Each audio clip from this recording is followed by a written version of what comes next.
High drama on Capitol Hill. Supreme Court nominee Judge Brett Kavanaugh and his accuser have been invited to testify publicly before the Senate Judiciary Committee on Monday. As the panel delays its vote now on the confirmation of President Trump's high court pick. You're watching Outnumbered. I'm Harris Faulkner. Here today, Melissa Francis, Fox News contributor Lisa Booth, former State Department spokesperson, Fox News analyst, and co-host of Benson and Harf Radio, Marie Harf, and joining us in the center seat, former Utah Congressman and Fox News contributor Jason Chaffetz, also author of the new book, The Deep State, How an Army of Bureaucrats Protected Barack Obama and is Working to Destroy Donald Trump. And that hits shelves today. You know it's Tuesday when Jason's book is about to drop. That's right. This is my first book ever. And I can't wait to give one to Marie. I know. Well, she was pointing. She said he brought us a copy. She didn't laugh when he said that, by the way. I'm going to have 35 cocktails and then drink it. Yeah. Wow. And then email him my thoughts. That will be a moment. 35 cocktails. Wow. This is going to be a fun show, Harris. Good precursor for how this show is going to roll. All right. Well, I guess we better get started then, because the anticipation is killing me. Judge Brett Kavanaugh attending meetings at the White House for the second straight day now. And he says he's ready to go before Congress and clear his name after new claims of a sexual assault, focusing on an incident that happened allegedly nearly 30 years ago. His accuser is Christine Blasey Ford. We're still waiting for confirmation that she'll accept the invitation from the Senate Judiciary Committee to tell her story. She has yet to do so, we are told. Yesterday, President Trump said the process should play out, but standing behind his nominee. He is one of the great intellects and one of the finest people that anybody has known. You look at his references, I've never seen anything quite like it. So they'll go through that process and we'll get it done. So if it takes a little delay, it'll take a little delay. It shouldn't certainly be very much. Now some Democrats are accusing Republicans of rushing to have these new hearings without a full investigation. Peter Ducey, live for us on the Hill. Peter? Harris, we've learned that the Judiciary Committee staff has reached out to a lawyer representing Kavanaugh's attorney, Christine Blasey Ford, multiple times, and so far they've received radio silence about the invitation to come testify on Monday. If the hearing does happen as planned next Monday morning, perhaps paying closer attention than anybody else will be the Republican lawmakers who remain undecided about Kavanaugh's nomination. We just caught up with one of them, Lisa Murkowski from Alaska. She told us, I think what we need to do, what we all need to do, is not speculate on how she will perform, whether she will be credible, whether he will be credible in his responses. I think we should allow for the committee to assemble, for the individuals to be heard, and then in fairness, we should make our determination. Another undecided Republican, Senator Susan Collins, just told us about an idea that she thinks could quiet claims that the Senate Judiciary Committee's Republicans, which are entirely men, aren't the right people to be asking questions about this matter. Collins says maybe the opposing counsels for Kavanaugh and his accuser, both women, could start out with the questioning before moving on to lawmaker inquiries. But Democrats are not satisfied with any kind of questions that lack information provided by a fresh FBI background check. Chuck Schumer, the minority leader in the Senate, just said this on the floor of the Senate. He said, we have two diametrically opposed stories. My view, Professor Ford's telling the truth. But if you don't want the hearing to be just a he said, she said affair, an independent investigation, a background check by the FBI is essential. However, the FBI is now saying that they did their job already, that they got this letter filled with accusations about Judge Kavanaugh, and when they did, quote, the FBI forwarded this letter to the White House counsel's office. The allegation does not involve any potential federal crime. The FBI's role in such matters is to provide information for the use of decision makers. But Republican Senator Tim Scott was just asked in the hallway a few minutes ago if his support of Kavanaugh could change if these allegations are proven true. And he said, of course. So Kavanaugh, who is preparing right now for next Monday's hearing at the White House, has no room for error. Harris. Hey, Peter, just real quickly, because this is something new. So Dianne Feinstein says that she wants more people at that hearing. We're just getting that note now from the senator's office. What could this look like? Would this force another delay, or what are you hearing? We heard yesterday from Texas Senator John Cornyn, Republican. He said he thinks that it would be satisfactory just to hear Kavanaugh's side of the story and Professor Ford's side of the story. But the Senate rules do allow at a hearing like this for corroborating witnesses on either side so that somebody could potentially back up each side's account with something that they saw or heard at the time. There does seem to be a great appetite on both sides of the aisle just to get as much information as possible out there at a hearing. The difference between the two sides would be that Republicans want to get it all out there right now. They want to have that hearing on Monday, and then they want to vote next week on Kavanaugh, whereas the Democrats want to delay a hearing, delay a vote until a full FBI background check has been redone, and that's something that could take weeks or months. Harris. Right. Peter, thank you very much for taking that late-breaking story. Appreciate it. Jason Chaffetz on the couch now. What do you make of it all? I think the Democrats from the onset have said they would go to any length to make sure that they delay and defeat this nomination. This does strike me as a bit choreographed. Nevertheless, if she has an allegation and she wants to air it out, which is not totally in the clear yet, the idea that she won't return the calls from the Judiciary Committee, that she's not accepting a Monday hearing date, I worry that here we have such an important appointment. We had months in the making for the FBI and everybody to do their jobs, and yet the Democrats chose not to share this information with the FBI. They chose not to share this with the rest of the committee, even other members. And at some point, you have to look at the pattern of behavior, and the pattern of behavior for Judge Kavanaugh is one of accomplishment and being an upstanding citizen, and he's got decades to point to where he's been a responsible person. Because I've seen some who are not, I really want to be careful to choose my words very carefully with this, because this alleged victim, anybody could understand why she wouldn't want to be put in that spotlight. I mean, the last couple of days, all we've seen is loops of Anita Hill on Capitol Hill, and what that was like with some of the same group of men who were still on the Hill now. It's a tough go-around, I would imagine. I'm not in your shoes on the Hill as a former congressman. That's a tough position to be in, too. But there's a way to be so careful. Okay, talk to me about that. But there's a way to do that. If she doesn't want to have a public hearing, there's a way to either with committee staff or even some members of the Senate in a closed-door hearing. It's more difficult unless she requests that. But this is such a public issue. Are you concerned about this becoming a circus if they both sit down? Oh, we're already past the circus point. I mean, Ringling Brothers. No, it'll be really different if they start talking about sexual stuff on the air in the middle of the day. But I don't know. And again, I want to be as sensitive as I can, but at the same time, it does feel a bit choreographed. All of her social media was scrubbed. She met with an attorney. I think Lindsey Graham last night, Senator Graham, brought up an important point. If she didn't want this to come out, she didn't want to be publicly, testifying, that was the original story, then why did she get an attorney? Why did she take a polygraph test? Why did her social media get scrubbed? Maybe she got pressured to this point. I mean, we don't know the story. And that's a legitimate question. Is she pressured? She might have been, but Harris, I would say that I don't think testifying, questioning behind closed doors will do the trick at this point.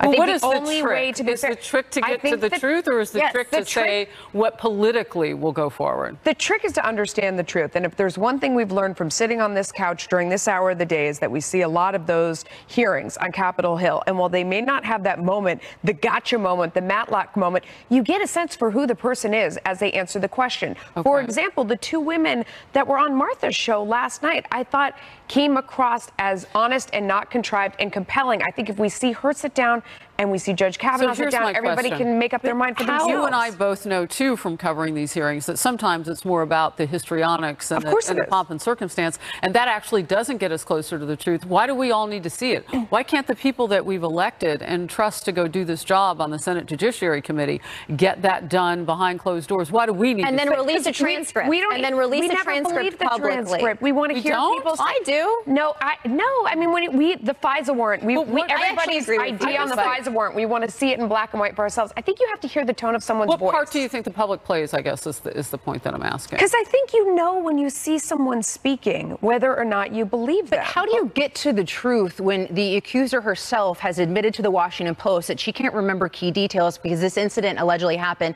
36 years ago? She doesn't know how she got there. She doesn't know where she was. She doesn't even remember which month it was. So how do you get to the details when she can't even remember those key details, which to me raises questions about the veracity of the most critical claims she is raising, which is what allegedly happened. So I have questions here, but how do you get to the bottom of it if she doesn't even remember the details? And what frustrates me about the Me Too era is that her life isn't the only one who's hanging in the balance right now. So it's Judge Kavanaugh. So we better get this right. And he's not going to be treated to a fair trial when you have Democrats like Kirsten Gillibrand, who said that women will actually die if Judge Kavanaugh is confirmed. When Democrats were against President Trump's nominee before he was even named, when there was obstruction from the beginning, when Democrats tried to filibuster Kavanaugh's hearings, how do you ever get to the truth when that is where one side of this is coming from and the mainstream media, which is basically just an extension of the Democratic Party? So you step back to the first part of what you said, and you're making a better point for me. And that is, what environment do you think somebody who normally isn't on national television is going to better be able to drill down and help you get to the truth? One that's fraught with people trying to find their seats, it's so crowded in there, or a private area where the professionals can sit down. We've got former prosecutors on the Judiciary Committee that are very good, both sides of the aisle. I mean, I'm just wondering, would that better be served, or do we just leave it up to, well what feeling do you get when they talk? But Harris, I think it is going to be very hard in that hearing on Monday to determine what actually happened at this party 36 years ago. I don't think we're probably never going to know if he was there, if this happened. So how is that fair to either person in this instance? But what the Senate will do is they will listen to her story and they will listen to his, and they will consider this as part of the larger package of evidence they are considering as they decide whether or not to vote for him. Clarence Thomas confronted his accuser and he was confirmed. So there is a process, and it's a serious allegation. It deserves to be listened to. We know that the FBI has given its material, even though it didn't have much evidence in it, reportedly to the White House. We also know that the statute of limitations ran out long ago. So if Democrats are sincere and pressing for justice, where will they be if, for instance, the name gets pulled or something? It's not a legal issue. Background checks. If they were sincere about doing this, they would have turned over the information when they received it. Don't and that question did not the happen. sincerity of Democrats wanting a woman complaining abuse. 6 weeks. That happened. Don't question the sincerity of Democrats wanting to hear the story of someone who Kirsten claims she was Gillibrand said that women will die if Judge Kavanaugh was confirmed. Yes, Why are you screaming? I will tell you. I question where Democrats are Can I just say that I think we're talking about something very politicians, because everybody stepped on him. Go ahead. No, I will tell you, as the chairman of the Oversight Committee, we had alleged victims of sexual abuse, sexual assault, and we really defaulted to that woman or the man every once in a while, but to the woman. Do you want to do this in public? Do you want to do this behind closed doors? Inevitably, they wanted to get their story out, but not everybody wanted to have 100 cameras and it blasted out on national television. And sometimes we let professional staff from both sides of the aisle do a transcribed interview, and that seemed to be a better format. I'm just saying it's an option. It does. It would comes if with politicians weren't going to be political. But we all know that everybody on both sides are going to vote along party lines, and I really doubt their sincerity. I do. I doubt everybody's sincerity on both sides. I think they know whether they want this judge or not. For myself, I have a completely open mind. I want to see for myself who I think is telling the truth, because I think you can tell when someone sits there, and if she's brave enough to go, she deserves to be heard. Let's hear them both. And what Melissa is saying is where voters may be ahead of the midterms. It's not how it plays out on Monday, but people want to see for themselves. I see what you're saying. Wow, what a great discussion. It didn't solve anything, but we had to hear from everybody. They use words like angry, furious, volcanic. What a revealing new survey says about how the network news media, some of them, portray the president. We'll debate it. Plus, the firestorm over the president's ordering the release of documents related to the early stages of the Russia investigation. What exactly is being released, and whether Democrats' claims that it threatens national security are overblown. Stay close. We're just getting started. Fox News alert: President Trump set to welcome the Polish president at the White House. The Polish leader's first official visit to Washington comes just over a year after President Trump's historic visit to Warsaw. And as Poland is asking the Pentagon to permanently base U.S. troops in Poland as a deterrent to Russian aggression. We will hear from the president during his Oval Office meeting with the Polish president. That is likely this hour. And then the presidents will later hold a joint news conference where both are expected, well, President Trump is expected to be asked about the Kavanaugh nomination, new China tariffs, and a whole lot more. You will see it right here live when it happens. Fox News alerted on another topic the president may be asked about in his meetings today. Yeah, I bet. His decision to order the declassification of documents related to the Russia investigation. Republicans believe this information could shed light on allegations of bias in the Justice Department and the FBI. They include a portion of a secret surveillance warrant application on former Trump campaign aide Carter Page, and all those text messages related to the Russia investigation from several current and former FBI and Justice Department officials, including former FBI Director James Comey. Key Democrats calling the move an abuse of power and saying it endangers national security. But House Intel Chair Devin Nunes calls those concerns overblown. Here he is with Laura Ingraham last night. It's laughable that they're saying this is going to somehow endanger national security. This is really full transparency for the American people. This will be all the information really that I think the American people will need to see, because for 2 years we've been force feeding this Russia Kool-Aid to the American people, so much so that you have the media involved in it, the mainstream media. The poor American people, I feel bad for some of these people who are part of this resistance movement who actually believe that the president is under control by the Russians.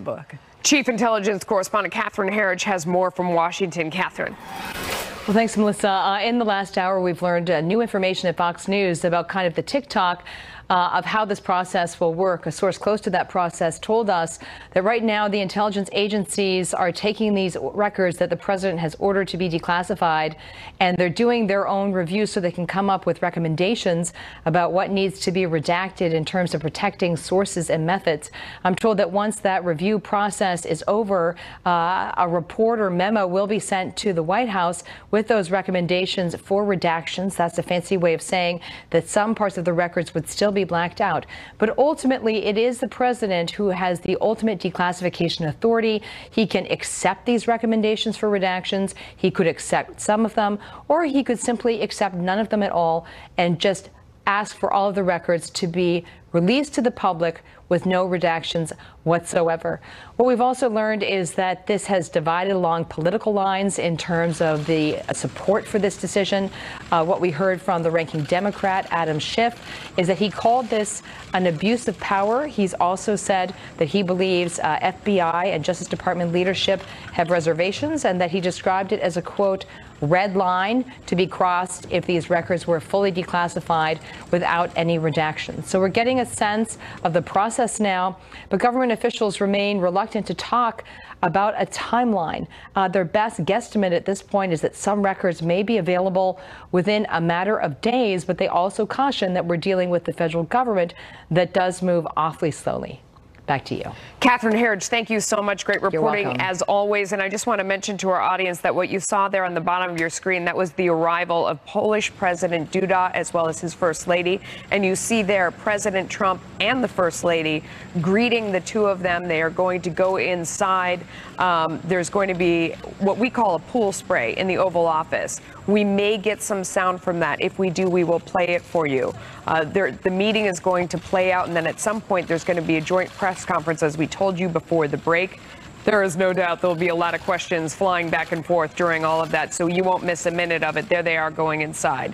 Let's bring it back out to the couch now as we talk about the declassification of these documents that so many have called for so long. Let me ask you a technical question first.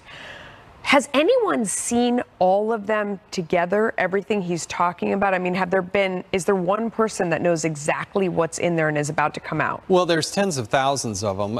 But what has been seen is by the Inspector General. And we do know that we've heard at least press reports of a grand jury being convened.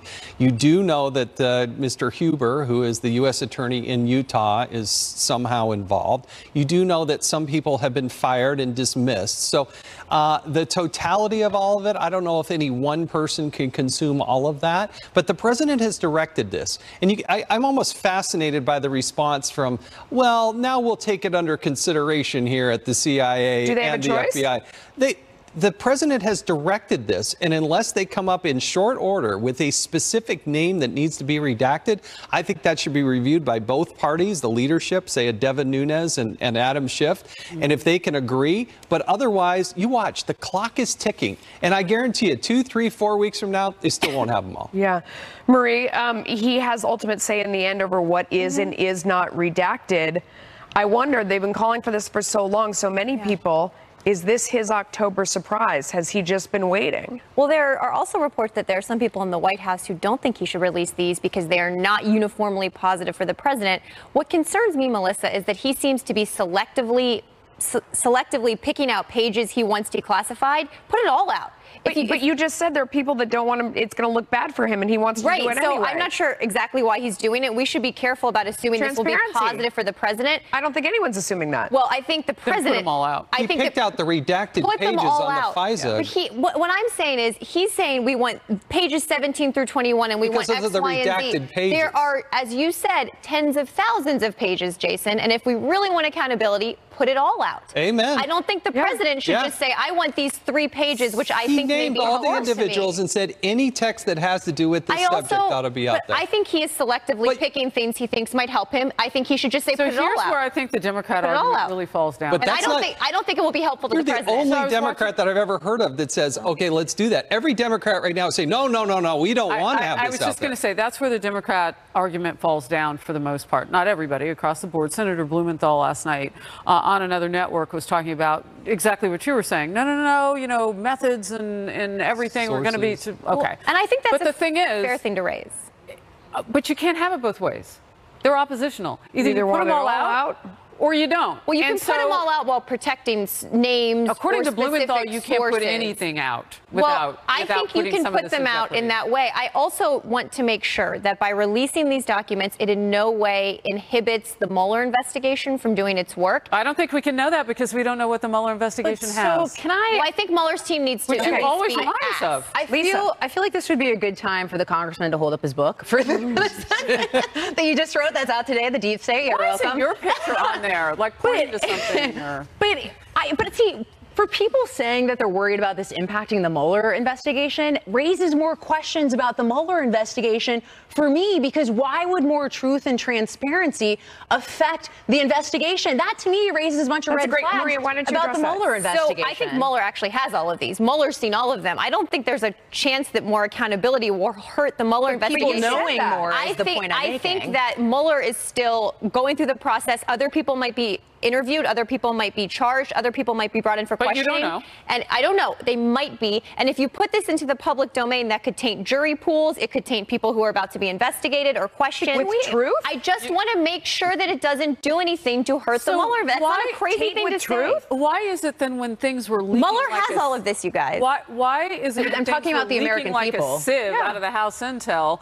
The argument wasn't made, oh my gosh, we better just stop leaking everything. And I'm guessing, and I don't know, from both sides of the aisle that this is happening on the Hill. Yeah, well, no, but what you found, what we have documented is the Inspector General documenting these people within the Federal Bureau of Investigation leaking on purpose to propel a political agenda. That's why we're doing this oversight. That's why it's imperative to get all this information out there, because it's actually going to show that the highest echelon of the Federal Bureau of Investigation was using the police powers that we gave them as the American people to manipulate a political election. We got to go, but every interview ends with, why hasn't the president declassified these documents? And now we know, because it was going to be an October surprise. So there you go. It's not going to help him. A supreme showdown looming, we'll see, on Capitol Hill in the battle to confirm Judge Brett Kavanaugh to the nation's high court after sexual abuse allegations against him are made public.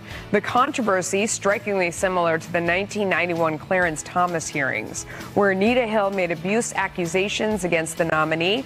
But how will Kavanaugh's confirmation play out in the wake of the Me Too movement? We're going to debate that one. He has just been such a stand-up guy, full of integrity. I admire him. He never exhibited to me or anyone else that I know, not with anything, treated no one with disrespect.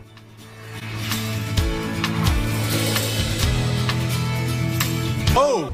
Now back to our top story, the Judiciary Committee planning a Monday public hearing to hear from Brett Kavanaugh and his accuser, Christine Ford. She has not yet accepted the committee's invite, and Senator Orrin Hatch says there is a meeting in Leader McConnell's office to figure out what to do if she does not accept the invite. And in the wake of her accusations, more than 200 former female classmates have signed a letter supporting her, writing, quote, "We believe her and are grateful that she came forward to tell her story." But 65 other women have signed a separate letter supporting Kavanaugh's character. One of those women speaking out last night on the story. Take a listen. He was nothing but kind and polite and respectful. I've known him since high school. I dated him briefly in college, and we've remained close friends ever since. And as Kavanaugh's confirmation vote looms, parallels are being drawn to a similar situation involving Anita Hill and then Supreme Court nominee Clarence Thomas back in 1991. Thomas was ultimately confirmed to the high court despite Hill's allegations against him. Now the committee's ranking Democrat Dianne Feinstein is releasing this statement saying, quote, "In 1991, 5 days after Anita Hill's allegations of sexual harassment became public against her wishes, the Judiciary Committee held 3 days of controversial hearings. The FBI and White House are failing to take even the most basic steps to investigate this matter. We must not repeat the mistakes of the past and rush the process before we're able to gather more information." So, Congressman, obviously there's a lot of different areas to go here with this, but looking back to the Clarence Thomas confirmation hearings, what can we learn from history and how that was conducted moving forward with this separate situation? What are some of the things that we can learn and how to handle this? Well, I thought it was interesting that Senator Feinstein is saying, let's do the appropriate thing and have the investigation and have the background. But she was in charge of that process, and she had the opportunity in July to start that process. You know, we talk a lot about how will this affect the midterms. What it really affects is the court in its ability to do its job when it goes back into session October 1st. And you got to look at the totality of this person's life. If she has something to say, let her say it and then make a judgment. But it doesn't mean that Republicans should just acquiesce and just say, well, we'll give you the number one thing that you want, Democrats, and that is to delay this further so that we can't seat somebody by October 1st. I think that's wrong. And Marie, so let's say if Mrs. Ford chooses to not participate in a hearing proposed potentially for Monday, where do Republicans go from there? How do you handle this moving forward? I think that would be challenging if she doesn't. Her attorney said she's willing to. Look, I think if there are no other accusations against Judge Kavanaugh, and we haven't heard any, right? If this is just sort of one woman and they can hear her side and they hear his side, I think he will probably still be confirmed. That's sort of the sense I get. I think she will show up on Monday. She said she wants to. She didn't want to be public originally. She just wanted to be anonymous. And so we'll see. We'll see if Republicans decide to appoint someone to question her. A lot of them are talking about the fact now that they are all men on the Judiciary Committee. It might be helpful politically and otherwise to have perhaps a woman, a female attorney, to be the one doing the questioning. There's a lot of time between now and Monday. There's a lot that's going to be, a lot of moving parts here. That's a really good idea, that's going to be happening. If you had, a female attorney who came out, or a professional attorney that everybody agreed on. I mean, maybe it doesn't have to be a woman, but somebody who came out and did the questioning. Not a politician. And you just kind of sat there. I don't blame her if she got cold feet. I mean, it has to be terrifying for a regular human being to sit up there. It's one thing for politicians, for television people. It's different to be out there. If you are just a regular human being and all of a sudden you're going to sit there in front of the cameras and face that kind of scrutiny, it has to be terrifying, even if she thought she was going to, and now she's backed out. But the only way to get to the bottom of this, I think, is to hear her speak, hear him speak. Everybody try to be civil. And let's listen. But Democrats also think, by the way, if he pulls his nomination, a lot of Democrats believe Trump will nominate someone more conservative, someone younger like Amy Barrett. And so if Democrats... But I thought that wasn't the issue. I thought that's the issue what I'm was saying. That you have problems with this exactly. person in terms so of his there are a lot of Democrats saying... So if that person doesn't have anything in their background, then that's supposed to be... Exactly. So there are Democrats saying to each other, I want to get other women's voices in this. It doesn't matter. Because sometimes what happens is that we start to stop listening to some of the other women in the constellation. And so you mentioned that letter that was sent to Chairman Grassley and the ranking member Feinstein. We are the women who served with Brett Kavanaugh in the White House staff positions during President George W. Bush's administration. I'm going to skip down. The West Wing is a small place. The hours are long. The pressure is intense. You get to know your colleagues and those conditions. And in Brett Kavanaugh, we got to know a brilliant lawyer, a thoughtful friend, and a man of highest integrity. And then, because I have the actual letter, and then, I mean, look, Jason, how long you have to scroll to get all those women's names in there. You know, there are women who are speaking today, and I keep hearing, oh, there are no women involved, and there's so many men. It's true. There are on the Judiciary Committee, still both sides of the aisle, more Democrats who are women, but still a lot of men. But the point in all of this, whether you get a female attorney or not, there are other female voices that are out there. And they may not be in concert with those who are pressing for the so-called truth in this, Democrats. And I think we all want exactly the same truth, whatever it is. Yeah. But there are politics involved. But then let's listen to all the women. Right? That letter went out to Feinstein and Grassley, yet I don't see it everywhere. And I think those voices are important, too. All right. Well, we're going to have to end it there. But another interesting conversation, and we're going to be talking about this in the coming days. Well, the trade war between the United States and China is escalating once again as China retaliates for the president's latest tariffs. Now, how could this impact the midterm elections? We're going to discuss it, so stay right there.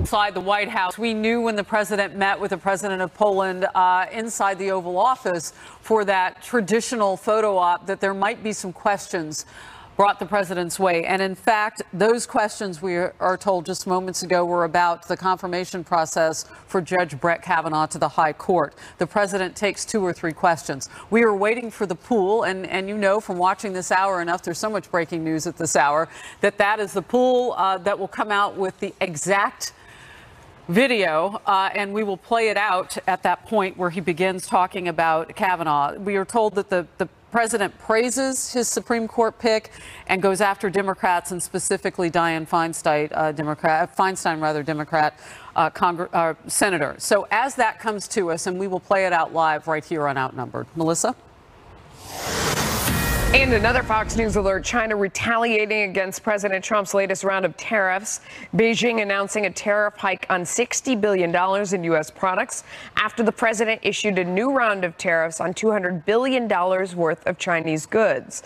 The White House saying a 10% tax will go into effect next Monday and will rise to 25% by the end of the year, affecting thousands of goods from luggage to seafood. It is a calculated gamble by the president ahead of the midterms, as China's retaliation is bound to cause short-term economic pain here. But White House National Trade Council Director Peter Navarro says it's time to hold China accountable. This is the time for China to be held accountable for its non-market economy behavior, for its cheating. Going forward, we can't have a healthy global economy if one of the biggest economies is basically a predator. Congressman, I'll ask you this. So the president tweeted, China has openly stated they're actively trying to impact and change our election, attacking our farmers, ranchers, industrial workers because they're loyal to me. What China doesn't understand is that these people are great patriots and fully understand basically what's going on. The reason we have a Donald Trump who became President Trump is in large part because of this issue. You had blue-collar Democrats who went the president's way. They were tired of what's happened over the last few decades on both sides of the aisle. They wanted to try something new. The president is taking a very tough negotiating stance, and I think he's willing to pull the trigger and say, hey, you know what? Let's go to zero. But if you're not going to go to zero, then we're going to certainly make it even, and we're going to make sure that we put America first. It's a winning message. It's tough to go through in the short term, but long-term dividends, I think, is what the president's playing for, and the American people support him in that. Does the progress that we've seen with Mexico make it easier to go through this process? Great question. And I would couple that with the progress that we may be seeing with North Korea. How much does all of that play a part? No, I think absolutely. The North Korea solution does require the Chinese to come along too, and that is integrally involved. But you also see us making progress in Europe. And as you see the world coming together and striking these new deals with a President Trump, it puts more pressure on China. Their economy, their stock market is suffering over there in China. It's an optimal time to do it when we are having such an economic boom. Marie? But there are no new deals. There's talk of deals, there's outlines of potential deals, but there are no new deals, and the tariffs that Donald Trump has put in place are adversely impacting people across this country. So economically, I'm not an economist, but from those I trust, they believe that tariffs are not good for our economy. And politically, we are 49 days ahead of the midterms. There are key states that are already impacted by these tariffs. Goods will cost more. You say it's a short-term pain. 49 days is short-term. And there are some of these places in the Senate and in the House where the Republicans are trying to hold on. That's been the Democratic problem, is they're always playing for that short-term political thing. And what Donald Trump said he was going to do, he was going to make long-term progress. And he's challenged them by saying, let's go to zero. There is with Mexico. There is a lot of progress. There's no new deal. There's no new deal. They haven't sent it to Congress. They have not gotten approval for it, and Congress will not approve it. On Mexico. But, well, Lisa, let me ask you a point to build on Marie's, though. Because if she's saying that this is going to cause a lot of pain in the midterms and this is hurting America's and it's hurting the election, he must really believe in this strategy to get to zero. I mean, that's a pretty big sacrifice for something that's not very political. I mean, politicians generally cave to make the next vote work out. Sorry, Jason. But I mean, we see that a lot. We all want to keep our job, so we understand he must be pretty committed to this road. So all right, I'm going to have to break in with breaking news here because we know that. I did have some good thoughts, though. I know you do. Well, you always do. The Oval Office. We're getting ready to get that live play out now with the President of the United States meeting with Poland's president. It's the White House spray inside the Oval Office, and we understood that he just took questions, as I mentioned moments ago, on the confirmation process of Judge Kavanaugh.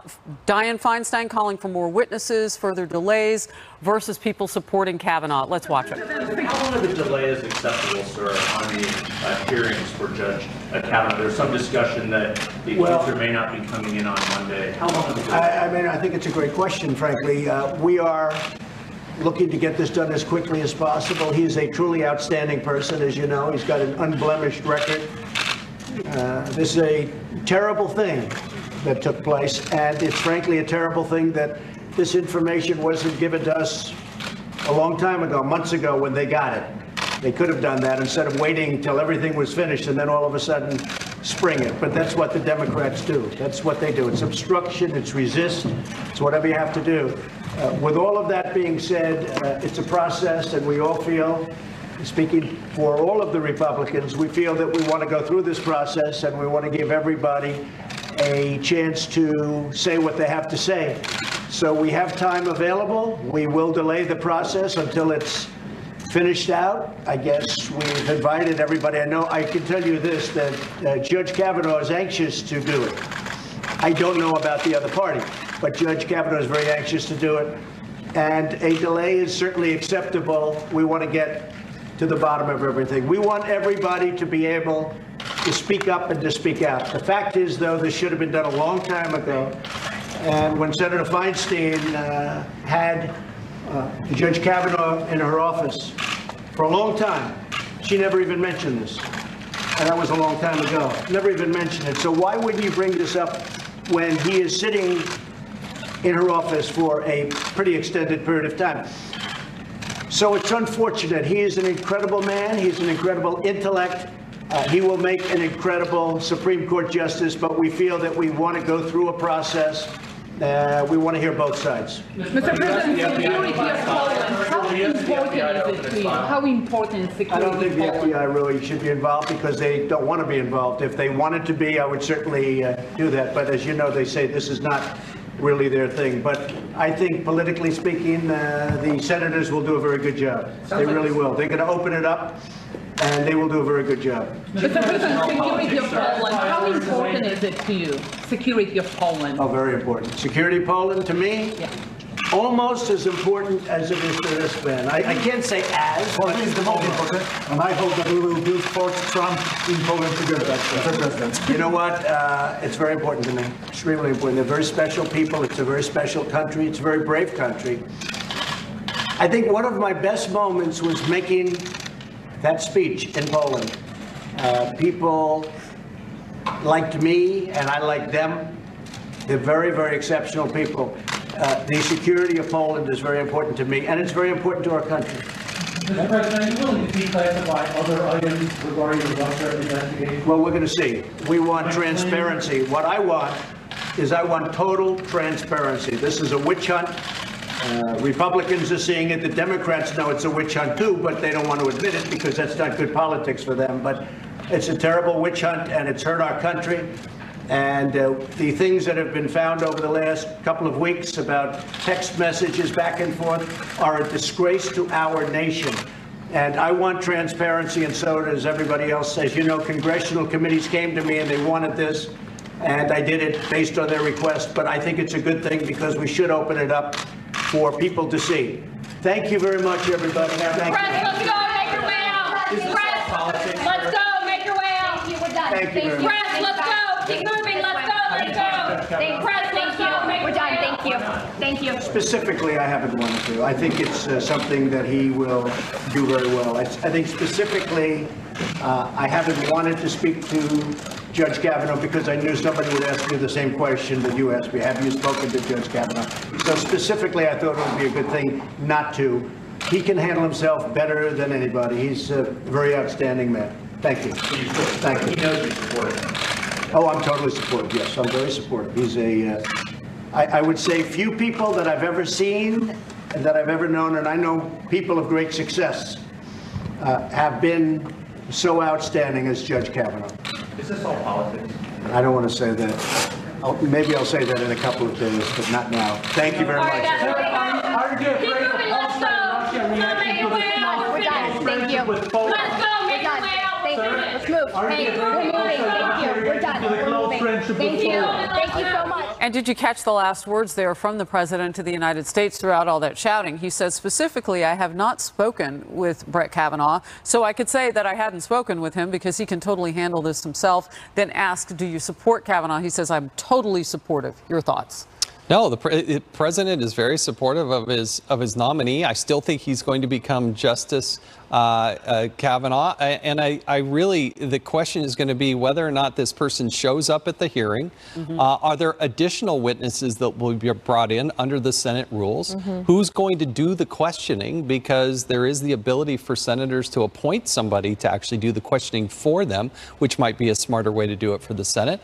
But a lot's going to play out between now and Monday, that's for sure. Yeah. Marie? Yeah, it feels like I have no idea what's going to happen with this story in the next 5 days, 6 days, but it seems like Republicans are nervous enough about people like Jeff Flake and Susan Collins and Lisa Murkowski that they feel like the process is an important one to hear from her and to hear from him, that's important to do. If she shows up, they'll hear both sides, and then as you said, if nothing else comes out, they will have to make a decision based on everything they've heard about Judge Kavanaugh throughout this entire process. So I'm